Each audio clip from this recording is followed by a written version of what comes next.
മഞ്ഞുമൂടിയ മൂന്നാറിന്റെ മലനിരകൾക്ക് വീണ്ടും നീല നിറത്തിന്റെ വസന്തം. ഇടുക്കി മൂന്നാർ ഇക്കാനഗറിലെ മലഞ്ചെരിവുകളിൽ നീലക്കുറിഞ്ഞി വ്യാപകമായി പൂത്തു തുടങ്ങി. മൂന്നാറിന്റെ പ്രകൃതി ഭംഗിക്ക് കൂടുതൽ നിറം പകരുന്ന അപൂർവ കാഴ്ചയാണിത്.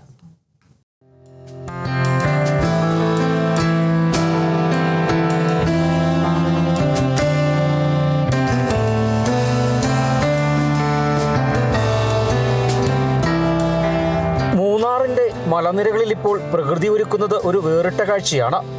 പച്ചപ്പിന്റെ പുതപ്പണിഞ്ഞ മലഞ്ചെരിവുകൾക്കിടയിൽ നീലനിറം പടർത്തി നീലക്കുറിഞ്ഞി പൂത്തു തുടങ്ങിയിരിക്കുകയാണ്.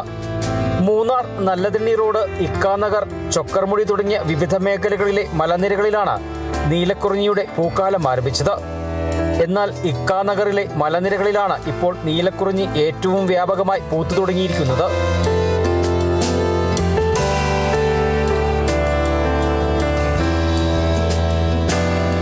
நாளைக்கு முன்னாடி இதே லேக்கில் வந்து 1-2 செடியில தான் குறிஞ்சிப்பூ பூத்துருந்துச்சு. இன்னைக்கு வந்து பார்த்தா மழை வெறிச்ச உடனே அந்த மழை ஃபுல்லாக குறிஞ்சிப்பூ நல்லா பூத்து குலுங்குது. அப்போ பூவை பார்க்க நிறைய கெஸ்ட் இங்கே வர்றவங்க குறிஞ்சிப்பூ பார்க்காம நிறைய பேர் ஏமாந்து போகிறாங்க. அப்போ இல்லாமல் இப்போ இந்த டைம் கரெக்டான டைம், இந்த டைமுக்கு வந்தாங்கன்னா குறிஞ்சிப்பூ நல்லா பார்க்கலாம், பார்க்கறதுக்கும் நல்லா இருக்கு. குறிஞ்சிப்பூ நல்லா പൂത്തു കുലുങ്ങും. ദൂരക്കാഴ്ചയിൽ പച്ചപ്പിന് മുകളിൽ നീലനിറം വിതറിയതുപോലെ തോന്നിക്കുന്ന മലഞ്ചെരിവുകൾ അടുത്തെത്തുമ്പോൾ ചെറുപൂക്കൾ ചേർന്ന് ഒരുക്കുന്ന അതിമനോഹരമായ കാഴ്ച. മൂന്നാറിന്റെ പ്രകൃതി ഭംഗിക്ക് പുതിയൊരു നിറം നൽകുകയാണ് ഈ നീലവസന്തം. സാധാരണയായി മഞ്ഞും മലയും തേയിലത്തോട്ടങ്ങളുമാണ് മൂന്നാറിലെത്തുന്ന സഞ്ചാരികളെ ആകർഷിക്കുന്നത്. എന്നാൽ ഇത്തവണ നീലക്കുറിഞ്ഞിയുടെ പൂക്കാലവും സഞ്ചാരികൾക്കൊരു അധിക കൗതുകവുമായി മാറുകയാണ്. പ്രകൃതിയുടെ ഈ അപൂർവ സമ്മാനം ക്യാമറയിൽ പകർത്താനും നേരിൽ കാണാനും നിരവധി സഞ്ചാരികൾ എത്തുമെന്നാണ് പ്രതീക്ഷ.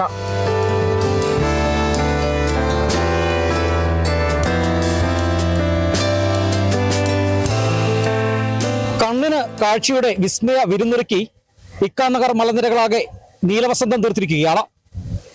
ക്യാമറമാൻ എ പി രാജയ്ക്കൊപ്പം ബിനീഷ് ആന്റണി, കേരള വിഷൻ ന്യൂസ്, ഇടുക്കി.